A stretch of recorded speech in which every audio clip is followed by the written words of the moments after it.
Hey, everybody. This is Dan coming to you, well, somewhat alive from Japan. And what is this? This is, oh, yeah. Hey, this is the mainstream where, well, I guess we play this game right. Every time I say the mainstream or anything mainstream, you take a shot if you're into that kind of stuff. I say the mainstream a lot. You never know when it's coming. So it's gonna be here before you know it. Now, today we have an especially cool episode for you.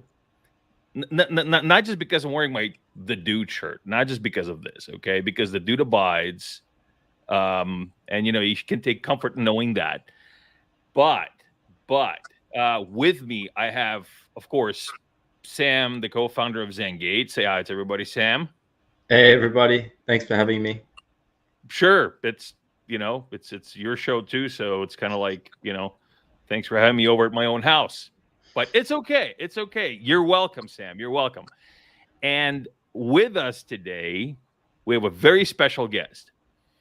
And this special guest is none other than Rod Alexander.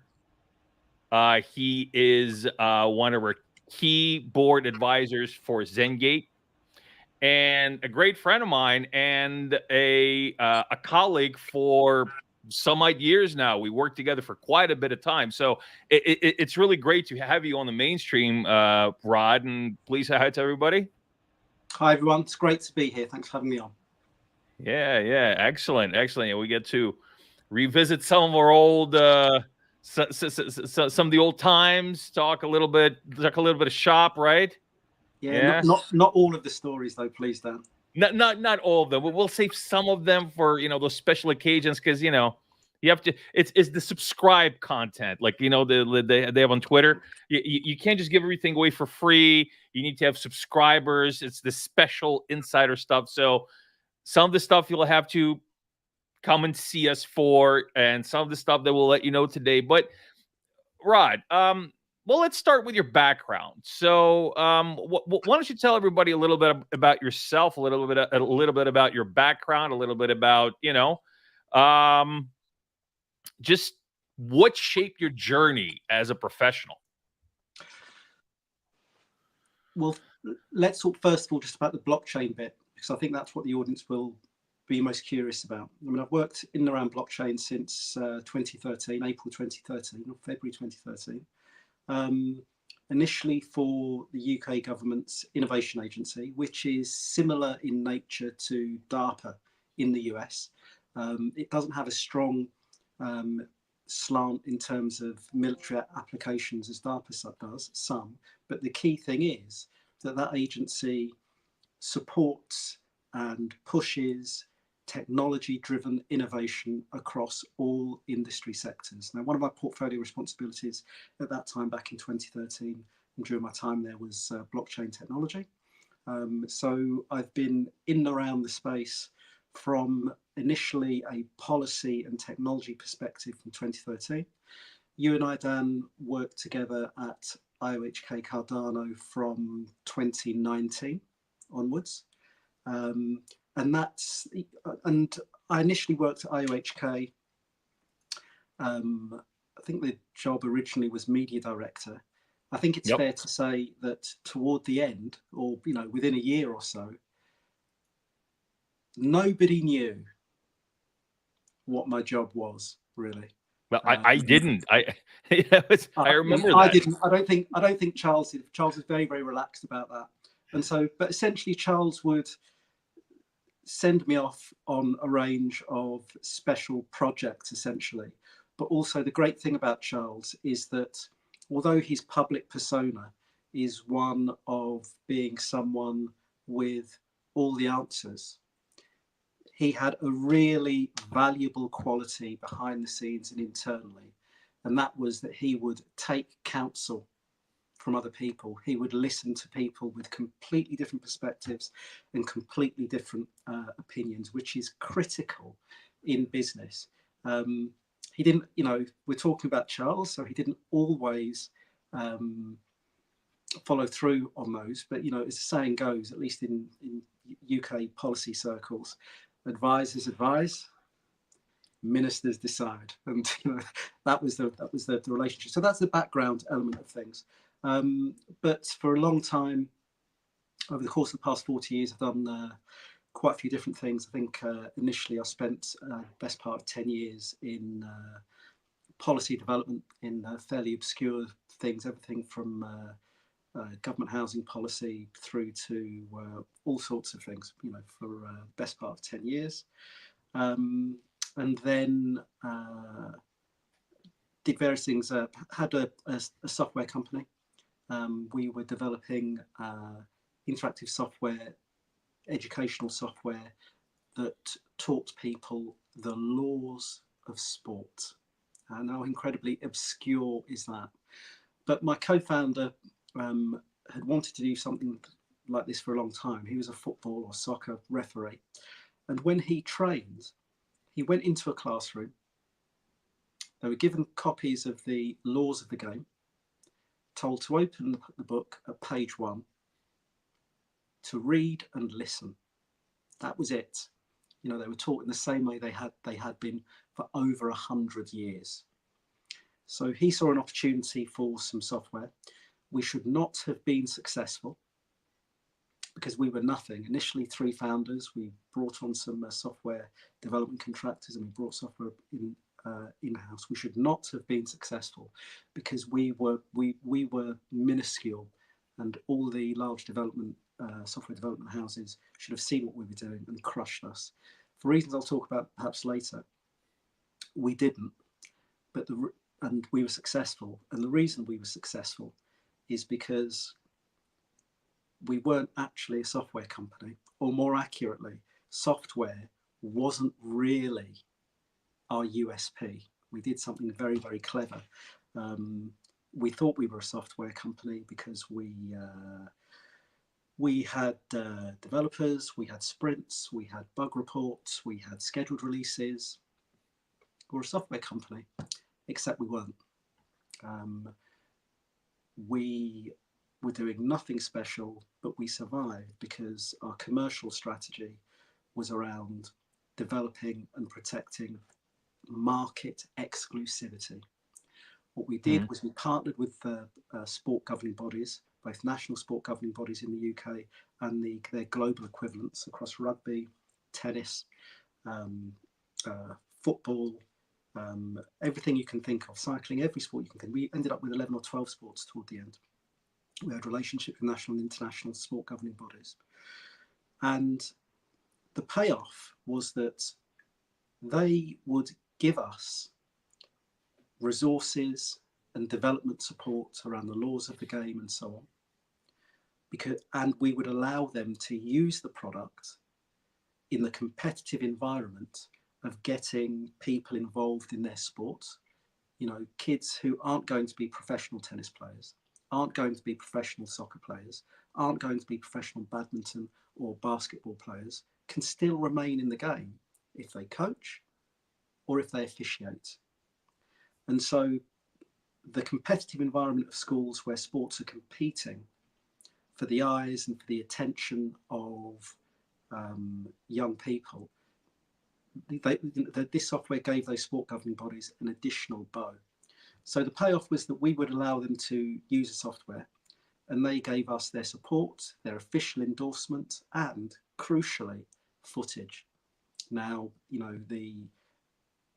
the astronomical figures that are paid for access to premium national and international sports footage is something we could never, ever have afforded. But to be able to do that and have that was great. The one thing we stipulated was that those sport governing bodies should give us exclusivity in the incredible narrow area of the development of teaching, interactive teaching and learning aids in the laws of sport. Incredibly obscure and meaningless for them.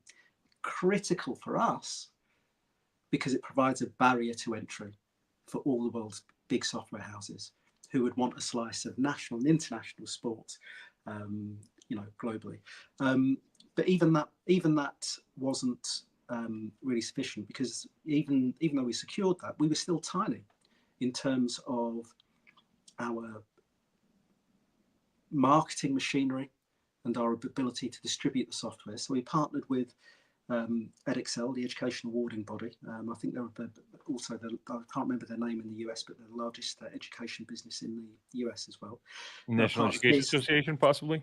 NEA? Possibly. I mean, I can't remember. It's a long time ago, 20 years I worked for them, so actually, I know quite a bit about these guys way back, and probably about 20 some odd years back. Worked for my father as well. Worked for NEA in Washington D.C. is the teachers union. Yeah. Well, Rod, listen. So you actually touched on a really interesting subject, and I just kind of wanted to maybe go on that path a little bit. So you're talking about engaging government relations. And I mean, you do have a pretty extensive experience in government relations. In fact, actually, one of our our first interaction was in the country of Georgia, and it was, and I'll tell you what, I spent quite a bit of time setting up this whole trip in Georgia, because at that point I was already working on that relationship for about a year. And this was like the big one. We were going to come out there. Charles is going to come out there, and we're going to meet the prime minister. We're going to meet everybody. We're going to sign MOUs. We're going to start all this business over there. And so I came out, and I remember that Charles was telling me, yeah, Rod is coming. And I'm like, who's Rod? Why is he coming? And I remember at first I'll tell you the truth, I get a little annoyed. I'm like, why is he coming? Who is this guy? Where is he? Why is he coming? Like, because I'm like, this is my thing. So why is Rod coming? And you came out on your own initiative. This was the first thing that kind of was like, what the hell? But actually, one of the main reasons why I always wanted to keep working with you, and now I'm working with you. One of the main reasons is this self-initiative that you take, which is it's very important in the type of business that we're in, where you basically are working on these, really top levels, and trying to make high impact, right? So these high impact projects, high impact technologies, and all these different things that you do. And so, so you came out to Georgia with us, and I was thinking, I was like, what's Rod going to do here? And what you did was, I mean, just you pulled the thing together. You were out there. You were just, okay, we're going to meet with this person. That's what you should do. That's how we should present this media. So obviously, you're a journalist, right? So that's that's kind of like your base. And I'd like to touch on that a little bit later, but mainly, I remember that you were so just very organized and very disciplined in approaching government interactions and everything around it, right? So everything around it, media, meetings, MOUs, and like all these things. So I really want to get your insight on from your experience, right? From working at IOG, for working before, I mean, what are the best strategies? Because this is actually something we get asked quite a bit. How do you enter? Because some people think it's BS. Oh, you got into Sri Lanka. How did you get to meet the president or something? How do you go meet the president? You just call them up? Well, I mean, sometimes actually, yeah, you do. And so I want to get that from you. What is the secret sauce there? Can you talk about that a little bit? There are two things there. There's the approach to government relations, and there's the approach to media relations around government relations.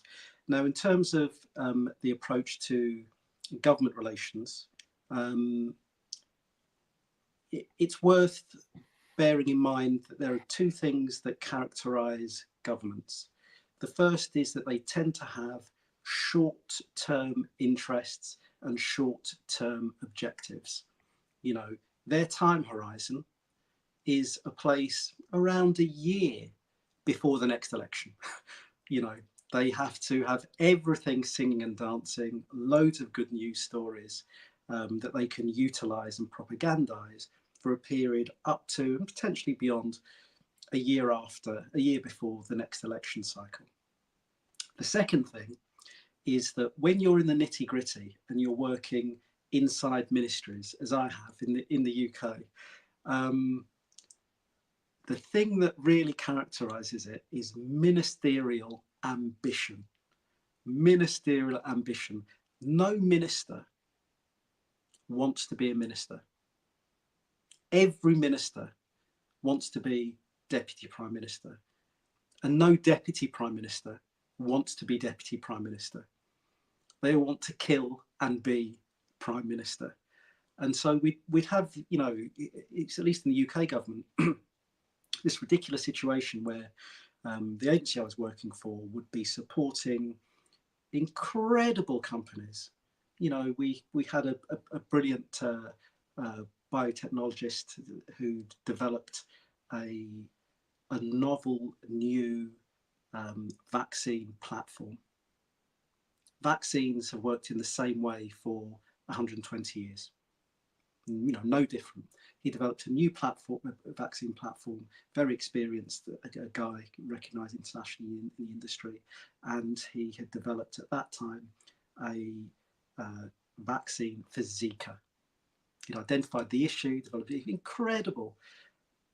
What usually happens when these companies are funded is they can then leverage in additional funding from collaboration partners, international big pharma and elsewhere, because of the legitimacy that a large government funding award for a project, $500,000 or $2 million or so, brings.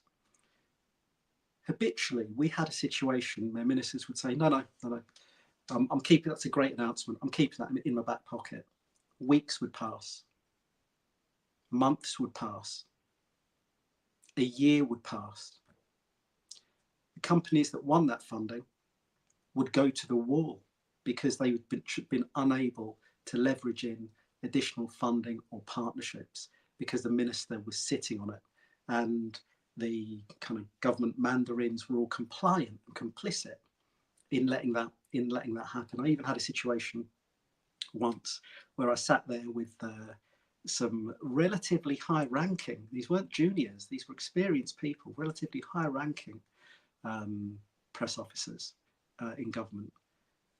It was actually this announcement, this guy that developed this vaccine, the Zika vaccine, had put out a press release, as is his right. Fantastic story, great coverage everywhere. The reality is, I'd helped him.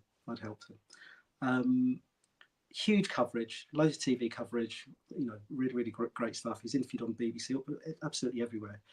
And this ministerial press officer said, "What? There's been a leak. There's been a leak of this." And I had to explain to her, hang on. A company, a commercial company, has some funding. It announces to the world, as is its right, we've won this commercial funding. That's not a leak. You could argue it was a leak if government announced it without his permission, but this is not a leak. And worse still, if a minister was asked, is it the case that you prevent companies from making these announcements? The minister's position would be, that's an outrageous allegation. Our role is to support British businesses, to give them the freedom to interact. That would be a scandalous thing, and we would never do it. But that's the crazy world of government. So that's the first thing I'd say about government relations, media relations. First thing is governments are short-term in nature, short-term ambitions. You know, they look over a very short time horizon, often not strategically. And secondly, But Rod, like the interesting thing as well is just before you jump into the second point is businesses are no different as well. One of the things I was shocked when I was a consultant at Oliver Wyman, which was one of the biggest consultants, or still is one of the biggest consulting companies in the world. Many of the clients I worked with were literally just trying to fix problems right in front of them. Like, you know, it was very rare that we were working on these big strategic initiatives that were lasting, you know, 5 years in the future, 10 years in the future. It was really like, there's this, you know, one of the big sort of plays that Oliver Wyman used to do was, you know, you get one of the financial regulators in the market I was in Australia. It would be ASIC, the securities regulator, that announced some new compliance requirement, and the banks are scrambling, the insurance companies are scrambling to make sure the reporting's in place, the process is in place, because if they don't do it, they get fined millions of dollars or billions of dollars. So from a risk point of view, it just made sense. And it's sort of clear as well when you sort of look at other companies or even sort of our own experience. There's just so many problems right in front of your face, and it's really that sort of takes up a lot of bandwidth. And whether that's good or bad, those problems first need to be fixed anyway before you can even have the right to even think about 3 years or 5 years time. But it's sort of quite funny you characterize it that way, because that seems to be a problem everywhere. Yeah, absolutely. And you know, the unfortunate thing is the situation I've described in terms of government relations is the situation. You know, 'twas ever thus. You know, it was like that before me. It's like that now. It will be like that when I'm dead and buried. 'Twas ever thus. However, or rather because of that, it's necessary, therefore, to metaphorically hold your nose and wade into it. And what I mean by that is that you find issues that align with those short-term political and ministerial personal career ambitions, and you exploit those. The ministers and government are exploiting those issues for their own ends.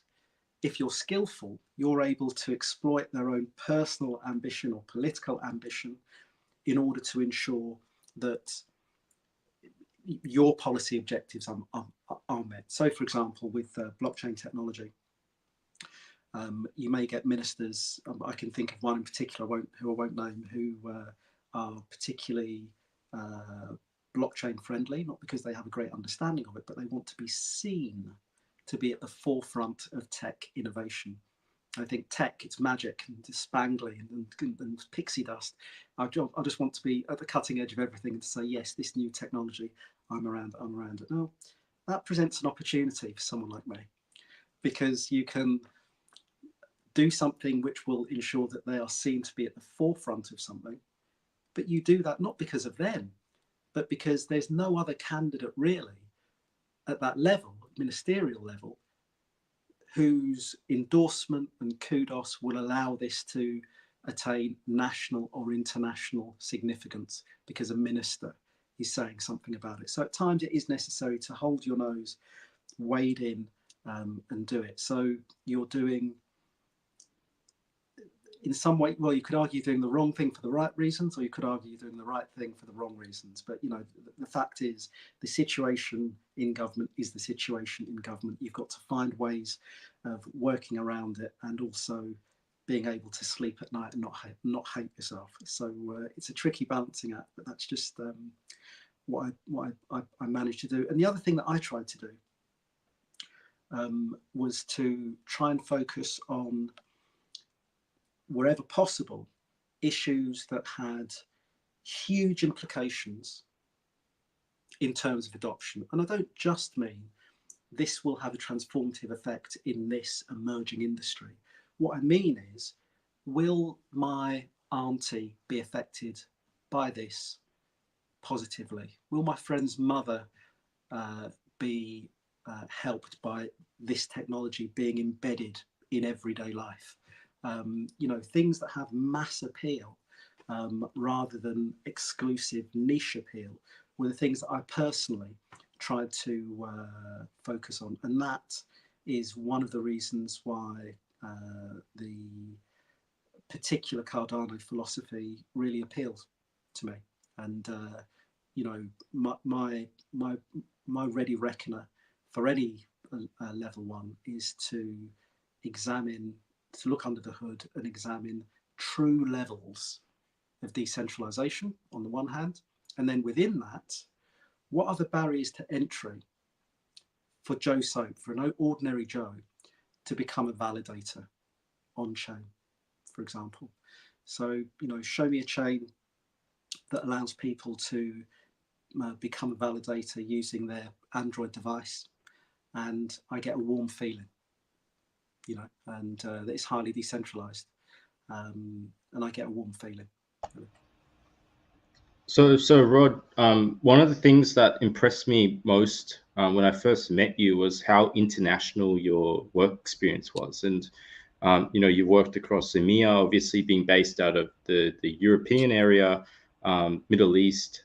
You've done some work out of Africa, Asia, and, you know, obviously jet setting into different countries and emerging markets during your time at IO. But I was just curious, you know, one of the books I read in the last 12 months or so, it was called The Culture Map, and it really talked about the differences in ways of communications across cultures. And that was sort of a eye-opening book for me.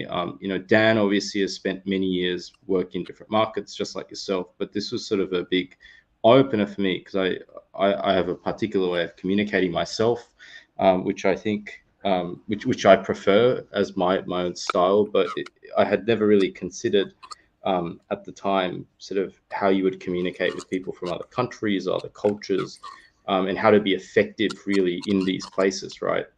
Because, you know, there's a reason why you're entering these markets. There's a reason why you're sharing your ideas, sharing your concepts or your technology with people from these countries. So I'm just curious, like how did you tailor your strategy around communications or government relations as you entered these different markets? Because there's many different sort of cultural nuances in the markets that you have worked in as well. And I think this would be really helpful for some of the people listening who run their own projects or part of different communities all around the world, just to understand like how they can expand their own projects or expand their communities as well going forward.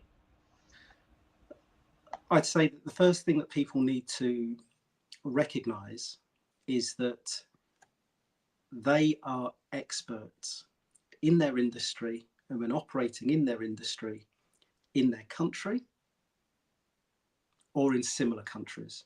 So, you know, what in military terms is referred to as the Five Eyes Alliance, the English-speaking, you know, economic tier one countries, US, Canada, UK, Australia, New Zealand. You can slip and slide amongst those, and there's absolutely no problem. And so people are confident that they know what they're doing, they know business communication, fine. The reality is that they do and they don't. You know, they do in a limited context of countries. And you may go to Bahrain or Kenya even, and realize that these people have, or even Malaysia, and these people have very, very odd, occasionally lax, over deferential ways of acting, and it's just you know it's ridiculous and very, very quaint. Well, they're thinking exactly the same, and there's no point in having an internal argument around which is correct. You simply have to accept that if you want to do business in country X, you have to succumb to country X, because country X isn't bending. You have to. So you need to dispense with that cultural arrogance. You know, just forget about it. And you have to embrace, and I say this to people in every context, and I advise senior leaders, it's always the same, and they look at me strangely. You have to learn to understand the power of saying, I don't know. And in my experience, the more senior someone is in a company, with a few exceptions, the more senior someone is in a company, the more difficult it is for them to accept that advice that they need to say and be seen to be saying regularly, internally and publicly. I don't know. There's this mistake people make of thinking leadership is about having all the answers. You know, a bit like Uncle Rico, there's a movie reference there for you, Dan, is all about having all the answers. Yeah. It's not. You know, the only thing a company has is people. You know, the real value is brain power. If you want to amplify that brain power, get lots and lots of different types of brain power. People from very, very different industry backgrounds, very, very different cultural backgrounds. You know, people are the only thing we have. And you cannot harness them if you adopt this.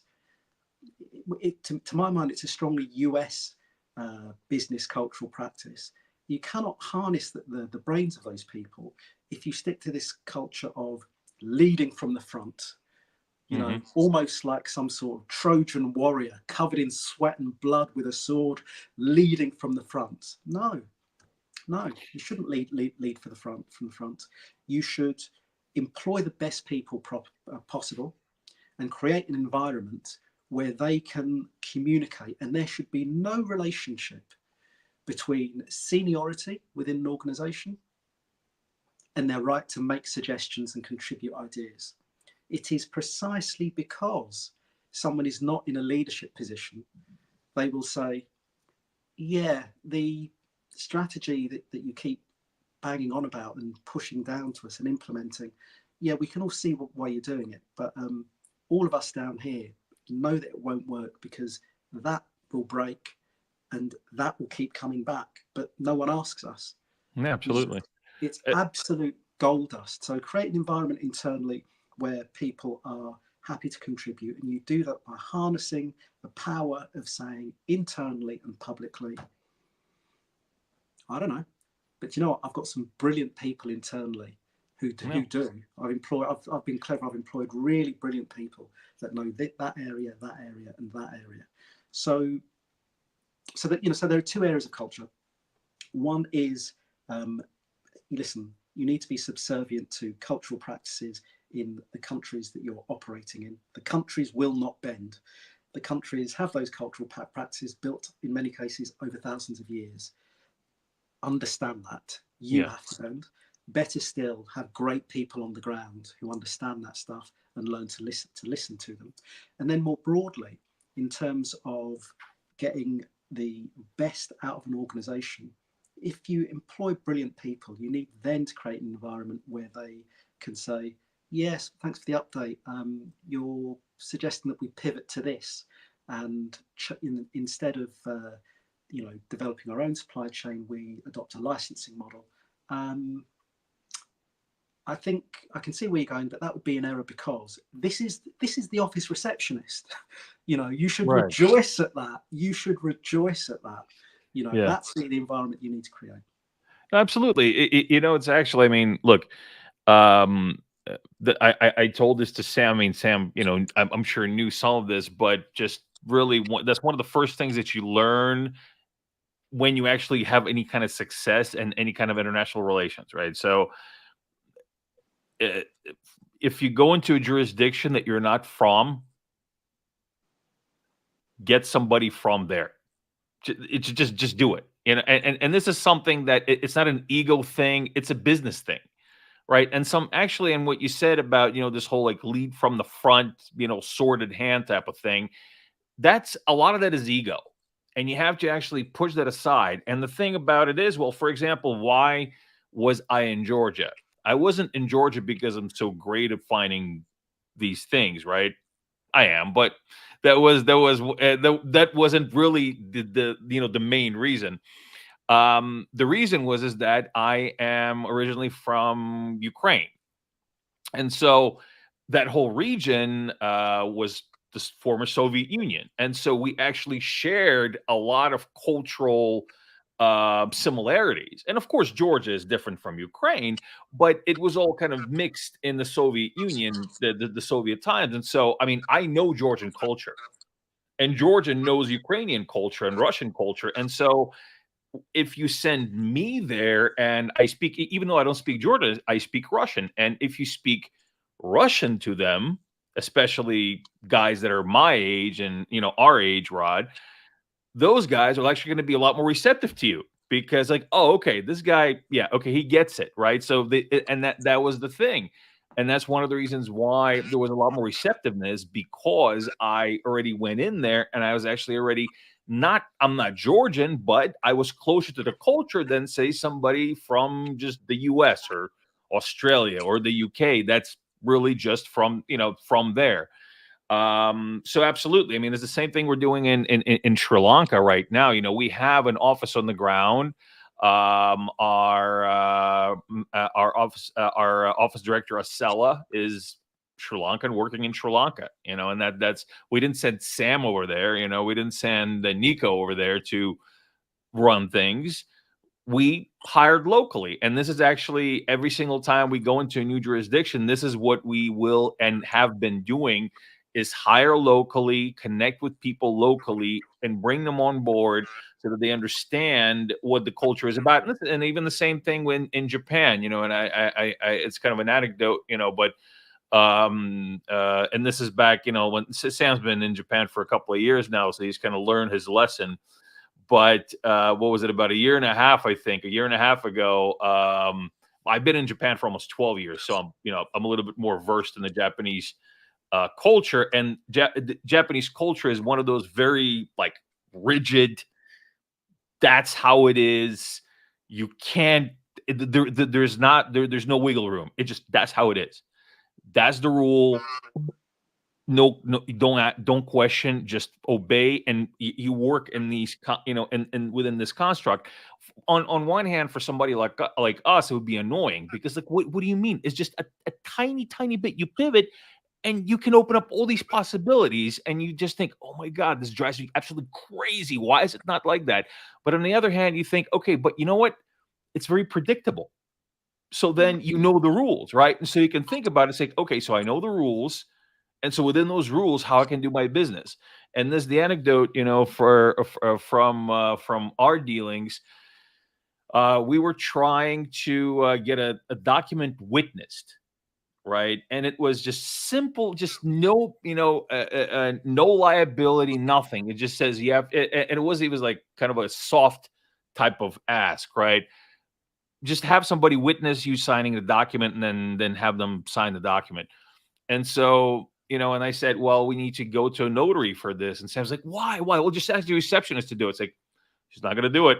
Like, come on. It's like, no. She's going to do it. I'm telling you, she's going to do it. I'm like, listen, I will bet you 10,000 yen or whatever, that she will. 10,000 yen is about like $65, $70 US. So it's not that much money. But I said, I bet you she will not sign it. She's like, no. I can charm her into it. I'm like, you will not. And he went over there. He was there for maybe like 10 minutes. He came back like tearing the hair out. It's like, she will not do it. I said, yeah, she will not do it. And she will send you in this circle, this like, oh, well, yeah, but I can't, I have to get approval for this. But it's like, but come on, it doesn't mean anything. It's like, yeah, but I can't do this because I do this. It's like, it's called, in the Japanese culture, that's actually called tatemae. Tatemae is basically roughly translated as saving face. And it's one of the main like pillars of the Japanese culture is saving face. And so the same in China. The same in China. Well, yeah, what they will not do is flatly say to you, no. And so you want a yes or a no. You're not getting a yes, but they will not say no. In Japan, they'll send you on a circle. They won't say that. They're not direct, they're indirect, but they will have 50,000 ways to indirectly tell you no. But in the end, it's no. I mean, it's literally, there is probably at least a half a dozen to a dozen ways to say no in Japanese. That's not actually saying no. It's difficult. In fact, I remember, Dan, once, I think we were in a lift somewhere, and it was one of those wonderful situations where I think it might have been Georgia, where there was a Japanese family, possibly tourists or on business, I can't remember, chit-chatting away about something. We're standing there like the odd couple. For people who don't know, Dan was rejected from the NBA for being too tall. And when Dan and I go anywhere, if I get tired, he just picks me up and pops me into his pocket. He's huge and I'm tiny. It's ridiculous. So we're standing there in the lift, and this Japanese family are chit-chatting away. And Dan intervenes with some really cool and casual Japanese patois. Just there, they're aghast. I think you were saying, oh no, that place doesn't go, it closes at this time, but there's a place in the hotel where you can, just absolute chit chat. And they were amazed. Where was I going with this? Oh, that's it. And as a consequence of that, I was talking to you about Japanese culture and the problem that I was having in getting some traction with a partnership that I was working on. And I said, well, I'm still waiting for the answer, and there's still no answer. And you looked at me and said, Rod, trust me on this. In Japan, no answer is an answer. Trust me. It's exact. I remember like you said it yesterday. So, but it's another example of the fact that the culture has been built over thousands of years. Good luck trying to make the culture bend. Yeah. The culture bend, you have to. The great example is like, even comparing where I sort of grew up in Australia, right? Like it's considered a skill in a country like Australia and probably America and the UK to be able to communicate like super concise and effective, right? If you can get straight to the point, and you can deliver it in under 30 seconds, like that's considered this great skill that you can have as a leader or as a manager, or even someone that works within a business or an institution or whatever it is, in personal life.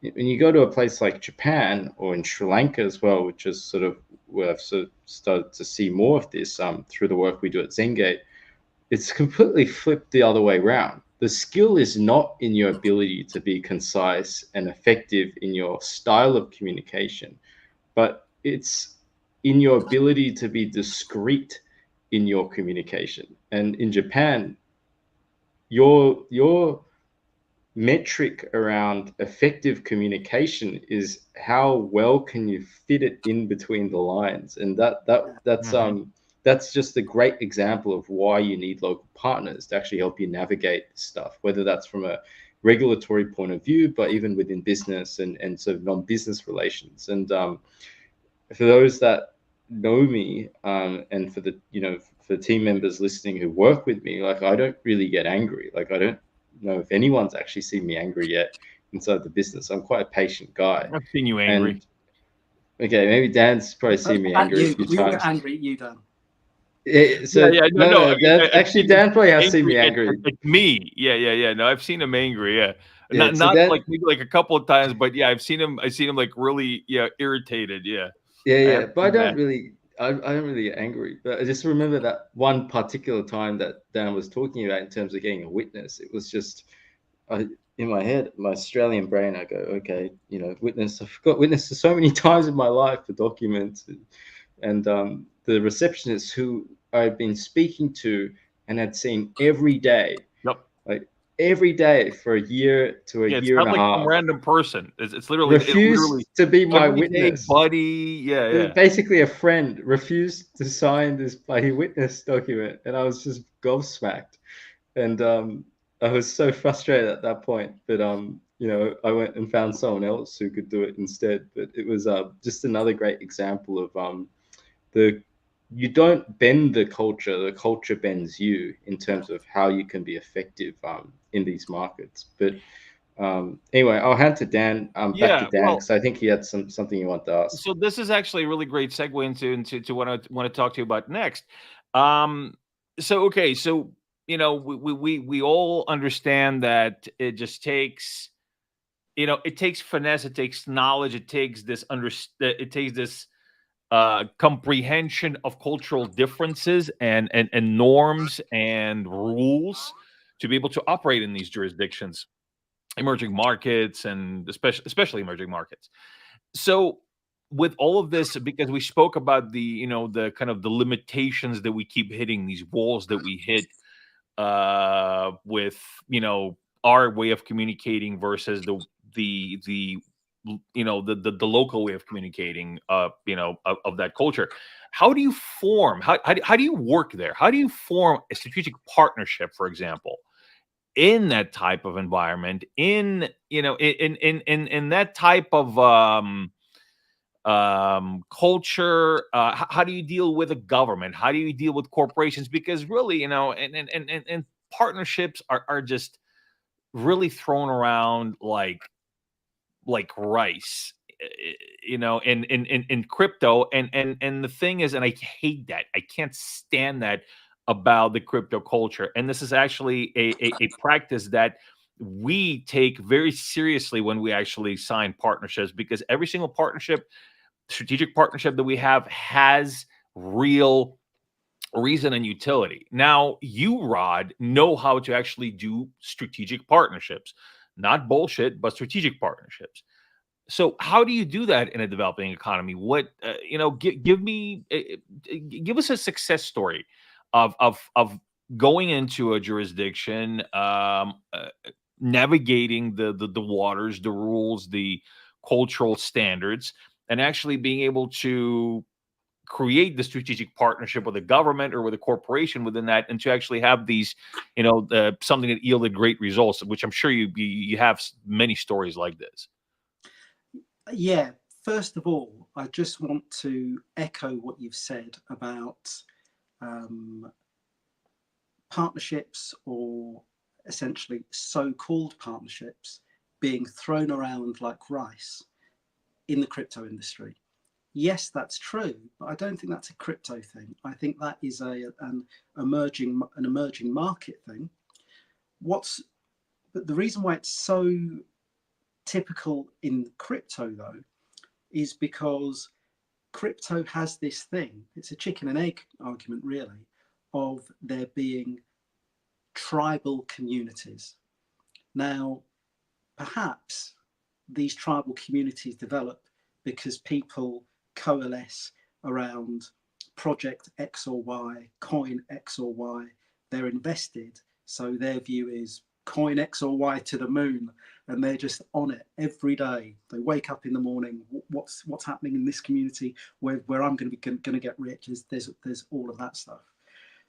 Or conversely, it's the project that attracts people, and people think this is great. Now, sorting out the wheat from the chaff, which projects people have speculatively thrown some money at, and which ones have very diligently been in stealth mode, have become public, and people think, wow, this is great. They already know where they're going in terms of plans for global adoption, partnerships they're going to use in order to capitalize on that, riding on the coattails of large mainstream corporates. They're really, it's hard to say, but there is this thing of having communities. And what that leads to is, in my view, an unhealthy focus on preaching to the converted. These people who've already invested in coin X or coin Y or project X or project Y, of course they need to be updated, as any investor in any business needs to be updated. The conventional way is quarterly financial returns and reports and updates and so on. But no, in an era and with a generation that is used to instant communication, they want stuff every day. They want stuff on Twitter every 5 minutes. What quarterly report? What printed and written to read? It's absolutely anathema to them. And so there is a monster that needs feeding. Those are the crypto communities. And so one of the things that leads to are good news stories. We've signed an MOU here, we've signed an MOU, you've signed an MOU. Everywhere, so-called partnerships are being thrown around, as you say, like rice. Even outside of the crypto community, the same thing happens to a degree. But the things that are thrown around like rice are MOUs. The beloved MOU. An MOU justifies a press release, particularly when it's an MOU, a meaningless piece of paper, an MOU with a government. Because as we all know, an MOU commits a government in paper, on writing, cast iron, forces a government to commit itself to talking. That's it. That's all it is. We'll talk about, maybe whether we can explore this. We probably can't, but, let's tell the world that we're prepared to talk to each other. That's all it is, but it justifies government announcement. It justifies press release. So it's not just crypto, but it takes different expression outside of the crypto industry. Now, in terms of, the way to go about developing partnerships, either commercial or government, as I said earlier, the thing to do is to recognize, and I say this with a small e, not a capital E, exploit or take advantage of or use the strategic and political desires of that potential partner, with their corporate or government. So, for example, in Georgia as a country was absolutely determined, and has already done a really, really good job, determined to attain as high a position as possible on the World Bank's Ease of Doing Business Index. Most people don't know that it's right up there. I think when we were there, it had gotten, I did my research, it had gotten up to 6th. It didn't want to be 6th or 5th, it wanted to be 1st. And, you know, that's where it was heading, what it wanted to do. And so partnerships, associations with organizations from leading economies in the US, the UK, wherever, absolutely critical, absolutely critical. There are also opportunities, similar opportunities in countries in the Middle East. Hedge funds, or Abu Dhabi is not a city. It is a black hole, specifically for the world's hedge funds. They are just being sucked in because of the environment there, the business environment there, the capital available there, and the desire of the country. You know, I have, well, in the region, I've watched the leader of Saudi explaining the country's ambitions to be ultimately in the G7. I don't believe him. And I don't believe him because what he's saying is not true. He and the government of that country do not want Saudi Arabia to be in the G7. They want Saudi Arabia to be in a club called the G1. And I am telling you, they are going to get there. They do not have ambitions to be in the G7. They have ambitions to be in the G1. And considering all of those things is what leads you to come up with the strategies that will be successful, really. In terms of an example of things that I've worked on, you know, probably the best one is one I've already mentioned. I mean, I could mention some work we did with UK companies when I was in the UK government, who were attempting to export next generation smart city technologies to Malaysia and Singapore. We organised an overseas trade mission to Malaysia and Singapore. One of the technologies that was developed that I particularly liked, and the ex-journalist in me, amongst all the companies in there, the ex-journalist in me looks at this and just says, that is a story. They developed pavements that harness the kinetic energy to power cities. You know, I just looked at it and thought, that is a story. And that is the kind of story that has journalists in newsrooms just throwing stuff away and just saying, that's a story, and wanting to grab a piece of it. No, we're going to do that as a feature. No, it's news. You know, that's a story. But not that. And, you know, in fact, we had another international trade mission to the US. Would have been around 2018, I think, around space and satellite technology. There's incredible space and satellite technology, infrastructure and industry in the UK, and you know, we were attempting to forge partnerships there. But probably the best one is the one I mentioned before, and it was our own startup. And one of the things, you know, we had a dual strategy. We went into partnership with sport governing bodies, and maybe, you know, between certainly less than 10%, probably close to 5% of our overall throughput was the software that we supplied to them. That was win-win for us, because the fact that the sport governing bodies were utilising this software provided absolute legitimacy for us as a company and for our product as a brand. Absolutely great. Around 5% of our software throughput. The rest of it was via sales directly into educational institutions. And we used our partner EdExcel for that, their huge marketing muscle.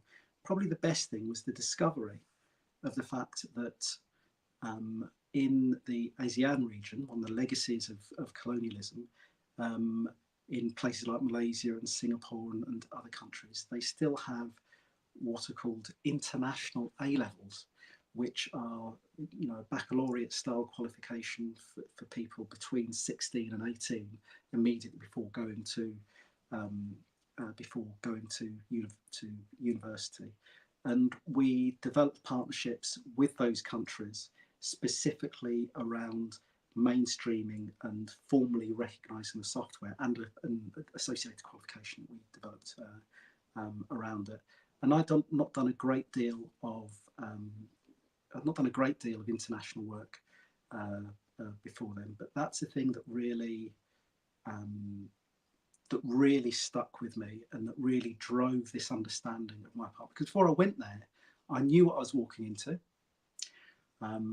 I've been, you know, working on the product with sales partners in the UK for many years, so I knew exactly what it was going to be like. I knew my script. I knew how to sell it in. Everything I did was wrong. And that was the first time that I realized that what I'm doing is correct in country X. In country Y, I got absolutely no clue. And so I had to lean on the expertise of EdExcel's local people to handle all of that stuff, really. And that stuck with me, you know, ever since. Know what you know, but try and understand what you don't know, really. So that's the one that's most significant for me, because that's informed everything I've done since in terms of my attitude in international relations. So as sort of a nice segue into, you know, as we wrap up this this podcast, I was just curious, Rod, so final thoughts, and so maybe just share as well, like you come from quite an interesting background, like starting off more from an institutional sort of work experience, navigating and sort of jumping right into the space of entrepreneurship, founding companies, working in C-suite, working across multiple industries, different countries.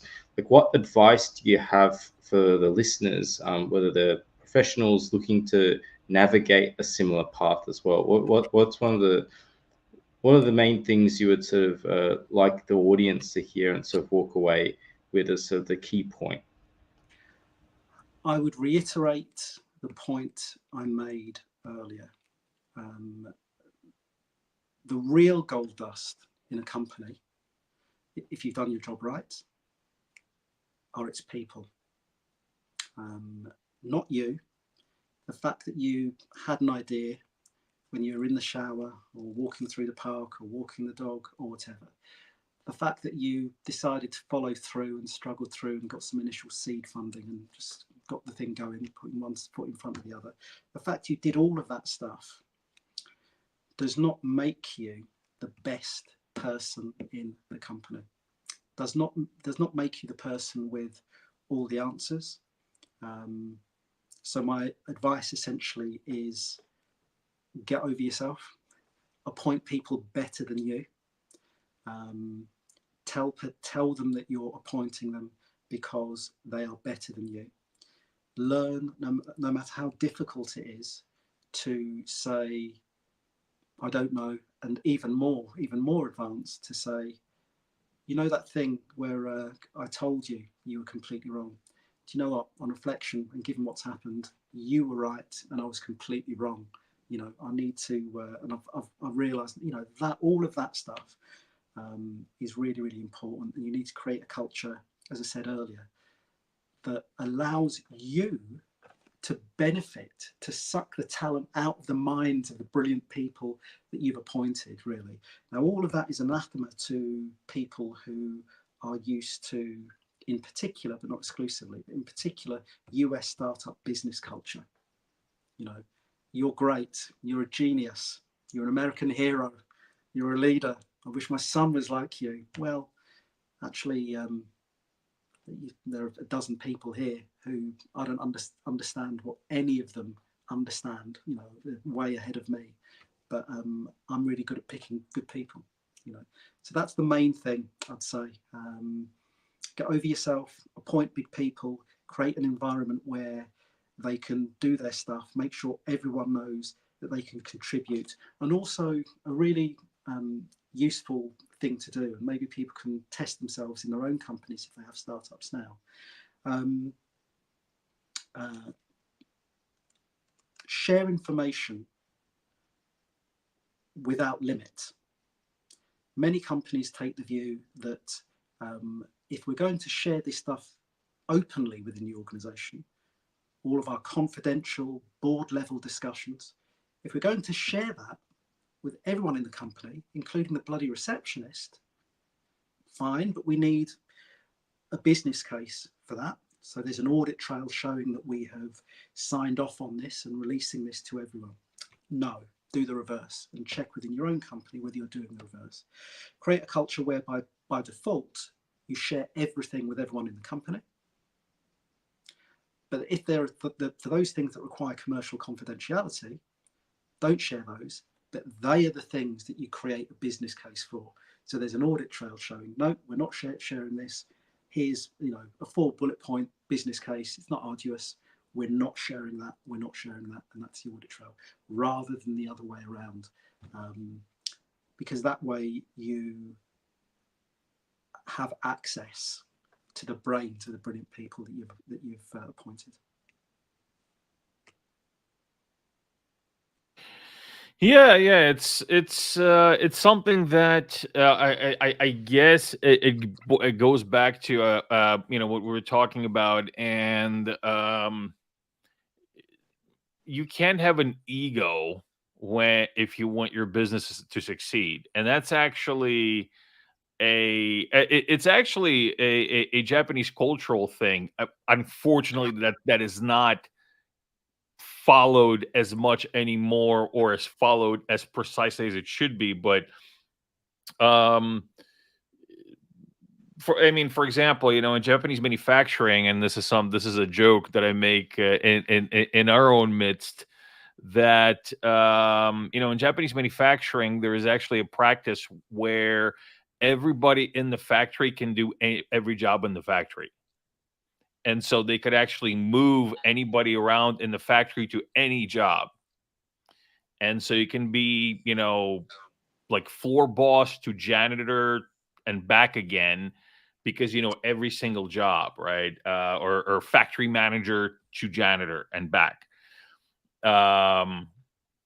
And that basically means that, you know, you understand that the company is a group, and even though you might have founded the company, you have to treat it as its own entity, right? As its own being, and you're just part of this being. And so, yeah, you just can't have this, you know, can't have an ego where you want people to worship you, or you want people, you know, you think, you know, you're entitled to this, or you're entitled to that.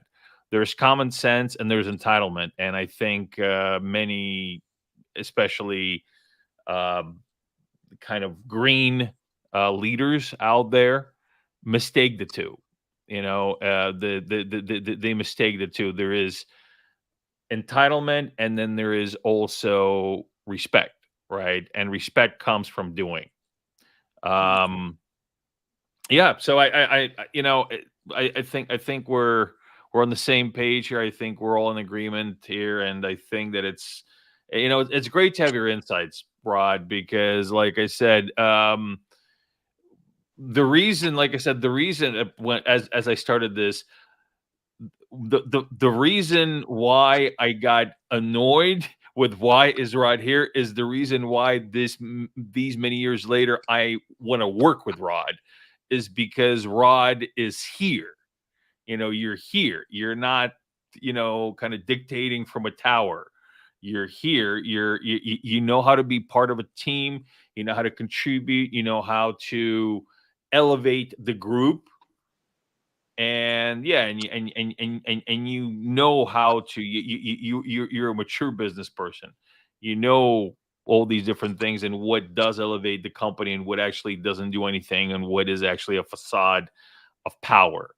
So yeah, it's it's great to have you as an advisor, and it was also great to have your insights here and hear your insights on the mainstream. And I'm really glad that you took the time, and we'd love to have you back. I can't believe it's over. There's so much more to. We'll do another episode. Yeah, no, but we have to. We have to. I think. Well, look, we're going to be working together for a while, for a long time. And yeah, there's going to be definitely many other reasons for us to get back together and talk things out. So yeah, definitely looking forward to the next time we can all share some more insights, explore some more topics. And again, Brad, thrilled to be working with you again, or still. Likewise.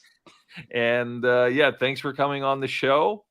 Yeah, and so hey everybody, thanks for watching. It's been great. We see the comments from you guys. Thank you very much for your support. Don't forget, we're going to be at Rare Evo in about a month, a little less than a month. So please don't have, well, I'll be there. Brian is going to be there. Sam is too good for Rare Evo. No. Sam's got other things that he's got zenGate stuff to do, right? We can't all just go and leave zenGate, on autopilot. There's many things that are happening. We got, well, listen, you know what we got? We got great, great big things, announcements of announcements. But we're not going to do that here. Here we're going to say thank you for watching. Thank you for tuning in. Thank you for the questions. Thank you for the support. Thank you to Rod and thank you to Sam for spending this hour with us. And yeah, and so for next week, same time, same place, same channel. And until then, this is Dan coming to you live from Japan, signing off.